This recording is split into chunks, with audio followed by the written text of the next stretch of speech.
आमा नातिनुहोस् है, यत्रो समय त पर्खिनु भयो, अब थोरै धैर्य राख्नुहोस् है।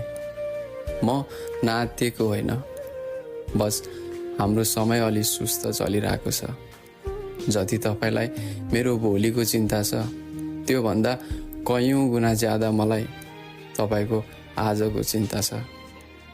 फरक यति हो, मलाई देखाउन आउँदैन, वा भनौँ मैले कहिले देखाउन पनि सकिनँ। मलाई थाहा छ नि, यो रिसाउँछ, झगडा गर्छ भनेर आफन्तले वचन लगाउँदा मलाई नभनेको कुरा।